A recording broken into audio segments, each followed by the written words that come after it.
جہاں تک محفل میلاد کا تعلق ہے، آپ یہ نقطے سن چکے ہیں اور یہ ورقہ آپ سب کو تقسیم کر دیا گیا ہے۔ اس میں چند سوالات اٹھائے گئے ہیں، اس ورقے میں چند سوالات اٹھائے گئے ہیں جس میں یہ پوچھا گیا ہے کہ میرے بھائیوں، اگر محفل میلاد برحق ہے تو ان سوالات کا کیا جواب ہے۔ ایک طرح سے سوالات اور نقطے ہیں، اور ہر نقطے پر اگر تفصیلی بیان کیا جائے تو پوری تقریر ہو سکتی ہے۔ ہر نقطہ اس میں اتنا قیمتی ہے کہ ہر نقطے پر ایک مفصل تقریر ہو سکتی ہے۔ مثال کے طور پر اس میں پہلا نقطہ دیا گیا ہے کہ اللہ تبارک و تعالیٰ نے خود اپنے نبی صلی اللہ علیہ وسلم کو اپنی شریعت کی پیروی کا حکم دیا ہے۔ اللہ تعالیٰ نے محمد صلی اللہ علیہ وسلم کو بھی یہ حکم دیا ہے کہ اے اللہ کے نبی صلی اللہ علیہ وسلم، آپ اسی چیز کی پیروی کیجئے جس کا اللہ تعالیٰ نے آپ کو حکم دیا ہے، یعنی آپ اپنی طرف سے اس دین میں کوئی اضافہ نہ کیجئے۔ آپ بتائیے کہ جب خود جناب محمد الرسول اللہ صلی اللہ علیہ وسلم کو یہ اختیار نہیں ہے کہ اس دین میں اپنی طرف سے کوئی اضافہ کریں، کچھ چیز بڑھا لیں یا گھٹا لیں، تو بعد والوں کو اختیار دیا جا سکتا ہے؟ جب اللہ کے نبی کو اختیار نہیں تو بعد والوں کو کیسے اختیار ہوگا؟ اللہ کے نبی صلی اللہ علیہ وسلم کے بارے میں قرآن مجید میں اللہ تبارک و تعالیٰ نے فرمایا وَلَوْ تَقَوَّلَ عَلَيْنَا بَعْضَ الْأَقَاوِيلِ لَأَخَذْنَا مِنْهُ بِالْيَمِينِ ثُمَّ لَقَطَعْنَا مِنْهُ الْوَتِينَ۔ اگر آپ کوئی چیز گڑھ کے ہمارے بارے میں کہہ دیں تو ہم انہیں پکڑ لیں گے اور ان کی رگے گردن کاٹ دیں گے۔ کس کے بارے میں اللہ تعالیٰ نے کہا؟ جناب محمد رسول اللہ صلی اللہ علیہ وسلم کے بارے میں فرمایا کہ اگر وہ اپنی طرف سے کوئی بات گڑھ کے کہہ دیں جو کہ اللہ تعالیٰ کو نہیں منظور ہے تو اللہ تعالیٰ آپ کو زندہ نہیں چھوڑے گا، آپ کو یوں ہی چلتے پھرتے نہیں چھوڑے گا، آپ کو سزا دے گا اور دنیا ہی میں سزا دے گا۔ تو میرے بھائیو، اللہ کے نبی صلی اللہ علیہ وسلم کو اختیار نہیں تھا تو بعد والوں کو اختیار کہاں سے دیا جا سکتا ہے کہ وہ اس میں بڑھائیں؟ اللہ تعالیٰ نے فرمایا ثُمَّ جَعَلْنَاكَ عَلَى شَرِيعَةٍ مِّنَ الْأَمْرِ فَاتَّبِعْهَا۔ ہم نے آپ کو ایک شریعت دی ہے، آپ اس شریعت کی پیروی کیجئے۔ وَلَا تَتَّبِعْ أَهْوَاءَ الَّذِينَ لَا يَعْلَمُونَ، اور جو لوگ علم نہیں رکھتے ان کی خواہشات کی پیروی نہ کیجئے۔ گویا چیز دو چیزیں ہیں، ایک طرف اللہ کی شریعت ہے جس کی پیروی کا حکم دیا گیا ہے، اور ایک طرف جاہلوں کی خواہشات ہیں جس سے روکا گیا ہے۔ جو چیز اللہ کی شریعت ہوگی وہ علم کی بنیاد پہ ہوگی، بصیرت کی بنیاد پہ ہوگی، اور جو چیز اللہ کی شریعت کے خلاف ہوگی وہ جہالت کی بنیاد پر ہوگی، خواہشات کی بنیاد پر ہوگی۔ اس لیے خواہشات نفس اور علم دونوں اکٹھا نہیں ہو سکتے۔ اللہ تعالیٰ نے دونوں کو دو قرار دیا ہے۔ اللہ تعالیٰ نے کہا شریعت کو پیچھے چلو، خواہشات کے پیچھے مت چلو۔ تو میرے بھائیو، ہر مسئلے میں ہم یہ دیکھیں گے کہ یہ مسئلہ شریعت کا ہے یا یہ مسئلہ کسی کی رائے ہے، کسی کی خواہش ہے، کسی کی سیاست ہے، کسی کا ذہنی اپج ہے، کسی کی فکری جو ہے تخلیق ہے۔ کیا ہے یہ؟ اگر ہم دیکھیں گے کہ یہ اللہ کی کتاب میں ہے، اللہ کے رسول صلی اللہ علیہ وسلم کے دین میں ہے، اللہ کی شریعت میں ہے، تب تو وہ شریعت کا حصہ ہے، اس کی پیروی کریں گے۔ لیکن اگر اس کے برخلاف اور کوئی چیز ہوگی تو اس کی پیروی نہیں کی جائے گی، بلکہ وہ کہا جائے گا کہ خواہشات نفس میں ہے، جسے رد کرنے کا ہمیں حکم دیا گیا ہے، خواہشات نفس کو اپنانے کا حکم نہیں دیا گیا۔ جگہ جگہ خواہشات کا جو ہے ذکر کیا گیا قرآن پاک میں، اور کہا گیا کہ خواہشات کو چھوڑ دو، خواہشات کی پیروی نہ کرو۔ اللہ تعالیٰ نے فرمایا افرأیت من اتخذ الہہ ہوا، کیا آپ نے ان لوگوں کو دیکھا جنہوں نے اپنی خواہشات ہی کو اپنا معبود بنا لیا ہے، اپنی خواہشات ہی کی عبادت کر رہے ہیں، اپنی خواہشات ہی کے پیچھے چل رہے ہیں؟ تو ایسے لوگوں کے قریب نہیں جانا ہے، بلکہ ہم کو اللہ کی شریعت پہ چلنا ہے، اللہ کے دین پہ چلنا ہے جو اللہ تعالیٰ نے اپنے نبی پہ نازل کیا ہے۔ اللہ تعالیٰ کی شریعت جو محمد الرسول اللہ صلی اللہ علیہ وسلم کے واسطے سے ہم کو پہنچی ہے، وہی اللہ کا دین ہے۔ محمد الرسول اللہ صلی اللہ علیہ وسلم واسطہ ہیں اللہ کا دین پہنچانے میں ہم تک، اللہ کا دین ہم تک پہنچانے میں محمد صلی اللہ علیہ وسلم واسطہ ہیں، لیکن اللہ کی عبادت میں آپ واسطہ نہیں۔ اب کوئی کہے کہ نہیں آپ ایک واسطہ ہیں تو دوسرا واسطہ بھی، کبھی ایک آدمی ایک چیز میں واسطہ ہوتا ہے لیکن دوسری چیز میں واسطہ نہیں ہوتا، آپ اپنی زندگی کے معاملات میں دیکھ سکتے ہیں۔ تو اللہ کے نبی صلی اللہ علیہ وسلم اللہ کا دین پہنچانے میں واسطہ ہیں، لیکن اس کے بعد اللہ کی عبادت کرنے میں، اللہ کی شریعت پہ عمل کرنے میں، اللہ تبارک و تعالیٰ سے مانگنے میں، اللہ سے دعا کرنے میں، اللہ سے ڈرنے میں، اللہ پہ بھروسہ کرنے میں، اللہ سے مدد طلب کرنے میں، اور اللہ کی عبادت کی جو صورتیں ہیں ساری صورتیں اختیار کرنے میں اللہ کے نبی صلی اللہ علیہ وسلم کو اللہ تعالیٰ نے واسطہ نہیں بنایا ہے۔ اللہ تعالیٰ نے فرمایا اتبعوا ما انزل الیکم من ربکم ولا تتبعوا من دونہ اولیاء، جو تمہارے رب کی طرف سے نازل کی گئی ہے جو بات، اس کی پیروی کرو۔ اتبعوا ما انزل الیکم، جو نازل کی گئی ہے اس کی پیروی کرو، اور اس کے علاوہ دوسرے راستوں پہ نہ جاؤ۔ تو میرے بھائیوں، یہ ہے کہ شریعت کے معاملے میں، دین کے معاملے میں، ثواب کے کاموں میں ہم وہی چیز اپنائیں گے جو اللہ کے نبی صلی اللہ علیہ وسلم سے ہو کر ہم کو ملا ہے۔ جیسا کہ شیخ نے اور تفصیل سے بتایا کہ بہت ساری آیات میں، بہت ساری احادیث میں جو ہے اطاعت کا حکم دیا گیا ہے، بدعت سے روکا گیا ہے اور شریعت کی مخالفت سے روکا گیا ہے، اور جو ہے جو لوگ اس کی مخالفت کرتے ہیں ان کو ڈرایا گیا ہے، ان کو جہنم کی وعید سنائی گئی ہے۔ تو بہرحال ہم کو یہ حکم دیا گیا ہے کہ شریعت کی پیروی کریں۔ اب جب شریعت کی پیروی کا حکم دیا گیا ہے تو میرے بھائیوں، میلاد کے تعلق سے بھی ہم جائیں گے، دیکھیں گے کہ شریعت میں کیا ہے۔ کیا کبھی خود نبی کریم صلی اللہ علیہ وسلم نے یا آپ کے صحابہ کرام نے یا خلفائے راشدین نے یا ائمہ دین نے یا صحابہ اور تابعین نے یا سلف صالحین نے، بزرگان دین نے، معتبر اور بزرگان دین نے کیا کبھی 12 ربیع الاول کو کوئی ایسا خاص عمل کیا ہے جو باقی دنوں سے مختلف ہو؟ دیکھیں گے کہ خاص 12 ربیع الاول کو کیا ان لوگوں نے کوئی ایسا خاص عمل کیا ہے جو باقی دنوں سے مختلف ہو؟ اگر ہم پوری تاریخ دیکھتے ہیں تو کہیں ایسی کوئی چیز نظر نہیں آتی کہ اس تاریخ کو خصوصی طور پر کسی عمل کا اہتمام کیا گیا ہو۔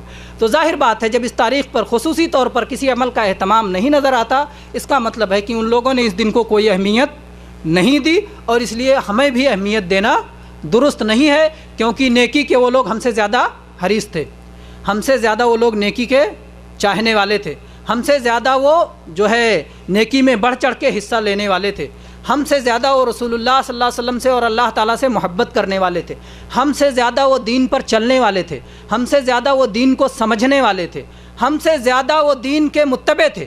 اس لیے ایسا نہیں ہو سکتا ہے کہ دین کا کوئی کام ہم کو سمجھ میں آئے جو ان کو سمجھ میں نہ آیا ہو۔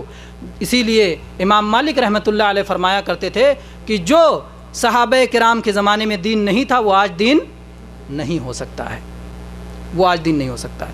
تو بہرحال میرے بھائیوں، یہ نہیں ملتا کہ کبھی کسی صحابی نے یا تابعی نے اس دن کوئی خاص کام کیا ہو اور جس کی وجہ سے اس دن کی خصوصیت معلوم ہوتی ہے۔ پھر میرے بھائیوں، یہ بات بھی ہے کہ آج تک امت میں اس بات پر اتفاق نہیں ہو سکا کہ رسول اللہ صلی اللہ علیہ وسلم کی پیدائش کب ہوئی ہے۔ کوئی کہتا رمضان میں پیدائش ہوئی، کوئی کہتا ربیع الاول میں پیدائش ہوئی، پھر تاریخیں کون سی، کوئی کہتا 9 کو پیدا ہوئی، کوئی کہتا 12 کو پیدا ہوئی، کوئی کہتا 18 کو پیدا ہوئی۔ مختلف جو ہے رائے کیوں ہیں؟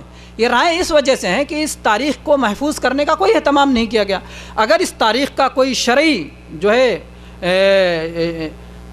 شرعی حکم ہوتا، اس کے ساتھ متعلق ہوتا اور شریعت کے کسی کام سے اس کا تعلق ہوتا تو ظاہر بات ہے اس تاریخ کی حفاظت کی جاتی، اسے یاد رکھا جاتا اور اس پر عمل کیا جاتا۔ پھر میرے بھائیوں، یہ بھی سوچنے والی بات ہے کہ اگر ہم مان لیں کہ صحیح طور پر جناب محمد رسول اللہ صلی اللہ علیہ وسلم 12 ربیع الاول ہی کو پیدا ہوئے، مان لیتے ہیں 12 ربیع الاول کو پیدا ہوئے، تو 12 ربیع الاول کو نبی صلی اللہ علیہ وسلم کی وفات بھی تو ہوئی ہے، کہ وفات کسی اور دن ہوئی ہے، وفات کے بارے میں تو کوئی اختلاف بھی نہیں ہے۔ نبی صلی اللہ علیہ وسلم کی 12 ربیع الاول کو وفات ہوئی ہے۔ وفات کا غم زیادہ اہم ہے یا پیدائش کی خوشی زیادہ اہم ہے؟ وفات کے غم کے بارے میں تو صحابہ کرام ایسا کہا کرتے تھے کہ جس دن رسول اللہ صلی اللہ علیہ وسلم کی وفات ہوئی اس دن مدینہ میں اندھیرا چھا گیا۔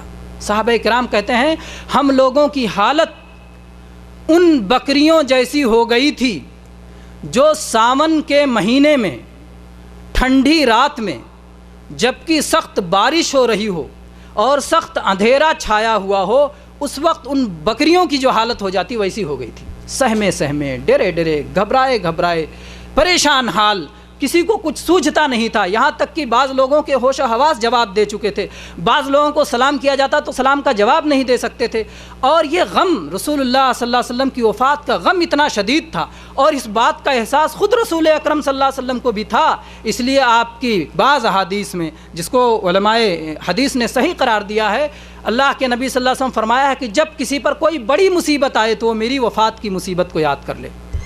رسول اللہ صلی اللہ علیہ وسلم کی وفات کی مصیبت اتنی بڑی مصیبت ہے کہ اس کے یاد کرنے سے اپنی جو ساری مصیبتیں ہوتی ہیں، رسول اللہ صلی اللہ علیہ وسلم کی مصیبت کا پہاڑ ہماری مصیبتوں کو رائی اور ذرہ بنا دیتا ہے۔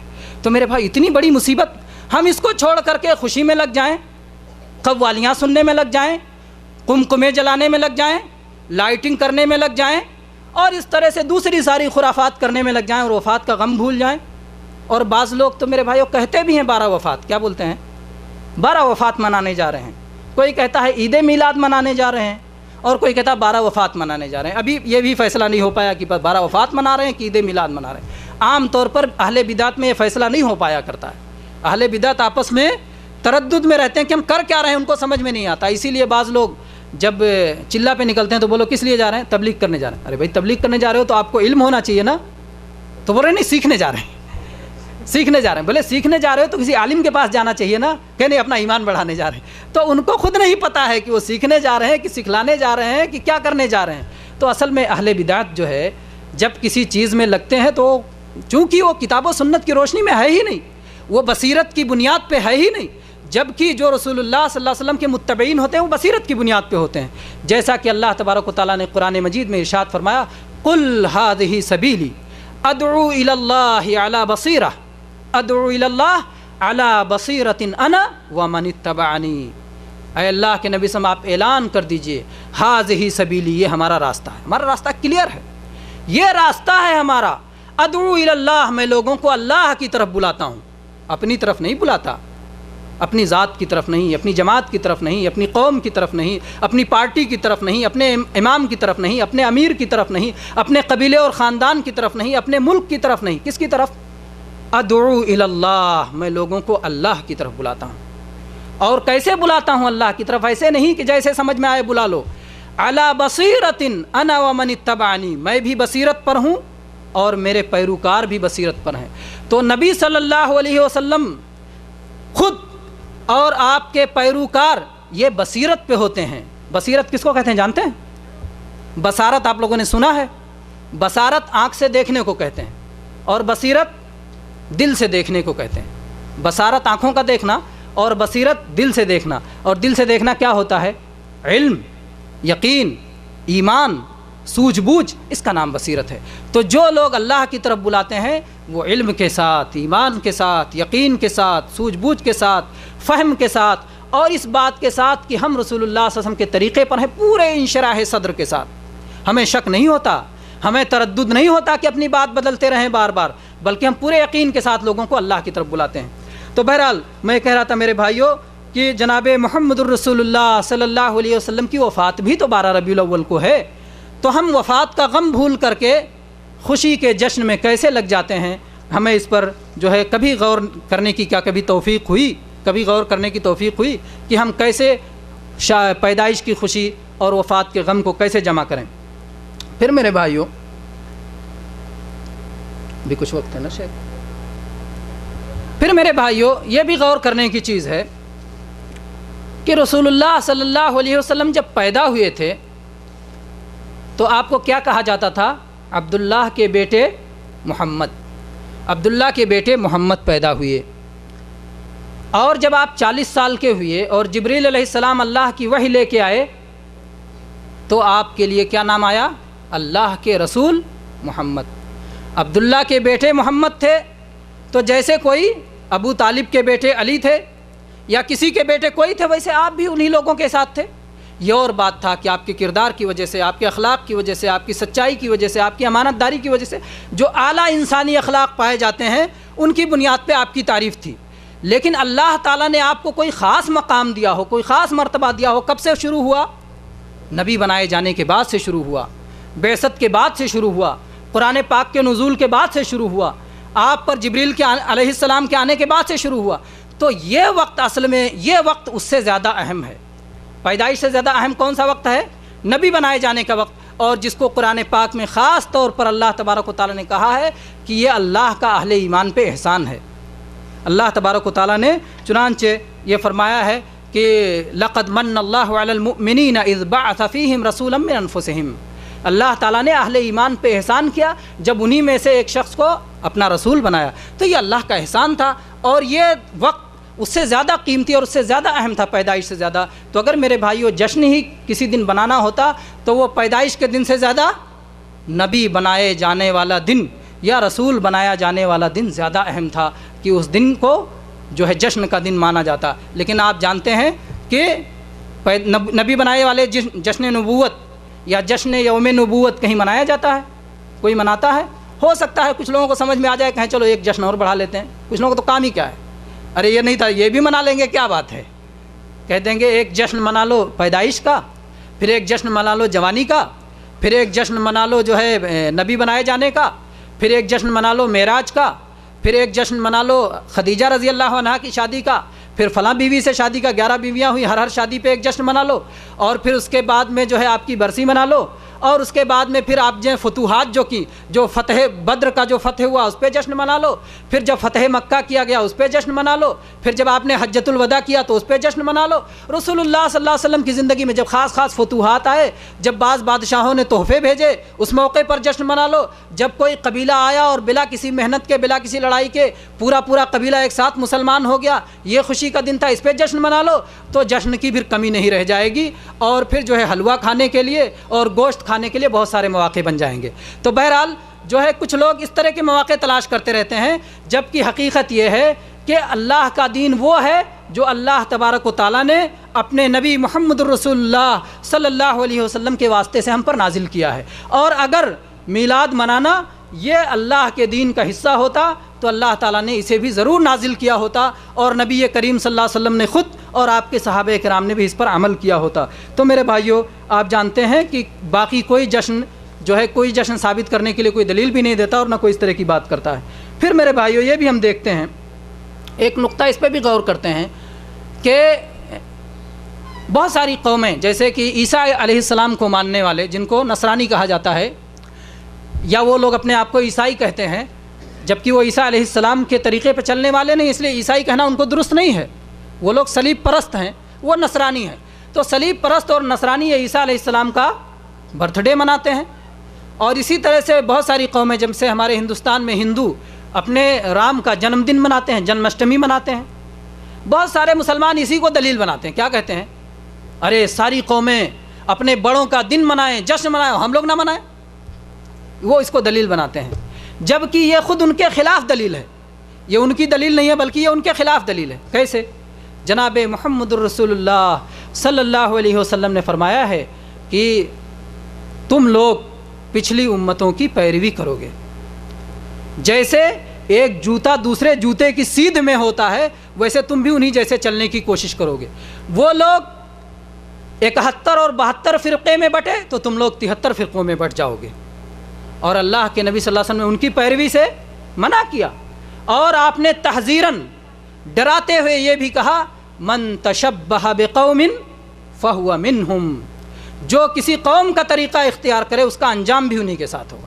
تو ہم کو تو روکا گیا ہے، اگر وہ کرتے ہیں تو ہم نہ کریں، اگر وہ اپنے بڑوں کا دن مناتے ہیں، اگر وہ اپنے بڑوں کی جشن پیدائش مناتے ہیں، اگر وہ اپنے بڑوں کا جنم دن مناتے ہیں، برتھ ڈے مناتے ہیں، میلاد مناتے ہیں، تو ہم کو تو روکا گیا ہے کہ ان کے طریقے پہ نہ چلیں۔ تو ہم ان کے طریقے کو اختیار کر کے اسی کو دلیل بنائیں تو شریعت سے نادانی کی اس سے بڑی اور بات کون سی ہو سکتی ہے؟ میرے بھائیوں، اس سے تو ہمیں روکا گیا ہے۔ اسی طرح سے میرے بھائیوں، جب نبی صلی اللہ علیہ وسلم نے میلاد خود نہیں منایا اور آپ کے صحابہ نے نہیں منایا، خلفائے راشدین نے نہیں منایا، تابعین نے نہیں منایا، آخر یہ آیا کہاں سے؟ کہاں سے آیا؟ آسمان سے تو ٹپکے گا نہیں، ظاہر بات ہے کوئی شروع کرے گا۔ کس نے شروع کیا؟ کوئی جانتا ہے بھائی کس نے شروع کیا؟ یہ آپ کے پرچے میں لکھا ہوا ہے، اور آپ تاریخ کی کتاب پڑھیں گے تو آپ کو یہ ملے گا کہ مصر میں ایک حکومت قائم ہوئی تھی جن لوگوں کا دعویٰ تھا کہ وہ فاطمی ہیں، وہ اپنے آپ کو کہتے تھے فاطمیین، یعنی فاطمہ رضی اللہ عنہا کی نسل سے کہتے تھے اپنے آپ کو، لیکن وہ اس دعوے میں جھوٹے تھے، کذاب تھے۔ ان کا نہ فاطمہ رضی اللہ عنہا سے کوئی تعلق تھا اور نہ فاطمہ رضی اللہ عنہا کے دونوں بیٹے حسن و حسین رضی اللہ عنہما سے کوئی تعلق تھا، نہ ان کی نسل سے کوئی تعلق تھا۔ یہ لوگ جو ہے یہودیوں کی اولاد تھے، اور ان لوگوں نے دین کو کھلونا بنا رکھا تھا، یہ اہل بدعت تھے۔ ان لوگوں نے کل 6 عیدیں ایجاد کی۔ اسلام میں کتنی عیدیں ہیں؟ 2 عیدیں ہیں، عید الفطر اور عید الاضحیٰ، لیکن ان بدبختوں نے 6 عیدیں ایجاد کی: میلاد النبی، میلاد علی، میلاد فاطمہ، میلاد حسن، میلاد حسین، اور میلاد بادشاہ، جو ان کا بادشاہ تھا، جو ان کا حاکم تھا، اس کی بھی وہ میلاد مناتے تھے۔ ظاہر بات ہے اگر صرف اپنے بادشاہ کا میلاد مناتے تو شاید لوگوں کا ساتھ نہیں ملتا ہے نا۔ کبھی کبھی ایک غلط چیز منوانے کے لیے 2-4 چیزیں صحیح ڈال دی جاتی ہیں، آدمی دھوکے میں جا رہے یہ تو صحیح، یہ تو صحیح، یہ تو کس کو نہیں ہے محبت رسول اللہ صلی اللہ علیہ وسلم سے، اور کس کو نہیں ہے محبت رسول اللہ صلی اللہ علیہ وسلم کے آل و اولاد سے؟ آپ کی بیٹی فاطمہ سے کوئی سنی مسلمان ایسا نہیں کہہ سکتا ہے کہ اس نے ہمیں محبت نہیں، اور ان کے محبت کے جو تقاضے ہیں وہ اپنی طاقت بھر وہ کرنے کی بھی کوشش کرے گا، ادا کرنے کی کوشش کرے گا۔ تو جب جو ہے ان لوگوں نے یہ چیزیں رواج دیں تو بہت سارے لوگ دھوکے میں آ گئے، اور بہت سارے اہل سنت بھی ان اہل بدعت کے پیچھے چلے گئے۔ حالانکہ اگر ہم اہل سنت ہیں تو ہمیں اہل بدعت کے پیچھے جانا چاہیے؟ ہرگز نہیں جانا چاہیے، ہمیں سنت کو اپنانا چاہیے اور سنت کے طریقے پر چلنا چاہیے۔ اسی طرح سے میرے بھائیو، کیا محبت کا حق عید میلاد منانے سے ادا ہو جائے گا؟ جو ہے مبرز سینٹر میں پروگرام ہوا تھا اور بہت سارے مشائخ نے بتایا تھا کہ محبت کیا ہے اور محبت کی ادائیگی کیسے ہوگی۔ تو اگر کوئی یہ سمجھتا ہے کہ ایک دن سال میں میلاد النبی منا لینے سے محبت کا حق ادا ہو جاتا ہے تو یہ نادانی کی بات ہے۔ رسول اللہ صلی اللہ علیہ وسلم کی محبت کا حق اگر آپ ادا کرنا چاہتے ہیں تو آپ پر ایمان لائیں، آپ کا کلمہ پڑھیں، آپ کے دین کو سیکھیں، آپ کی پیروی کریں۔ آپ دیکھیے کتنے افسوس اور تعجب کی بات ہوتی ہے، ایک آدمی جو سیدھے سے اشہد ان لا الہ الا اللہ اور اشہد ان محمد رسول اللہ نہیں پڑھ پاتا سیدھے سے، اور میلاد کے جلوس میں سب سے آگے رہتا ہے، کلمہ نہیں پڑھنے آتا، اور کلمہ پڑھ لیتا ہے تو معنی نہیں جانتا، لیکن میلاد کے جلوس میں سب سے آگے۔ 5 وقتہ صلاۃ نہیں پڑھتا جو اللہ تعالیٰ نے فرض کیا ہے، 5 وقت کی صلاۃ ہر مسلمان پہ فرض ہے، کلمہ پڑھے صلاۃ واجب ہوگی، فرض ہو گیا۔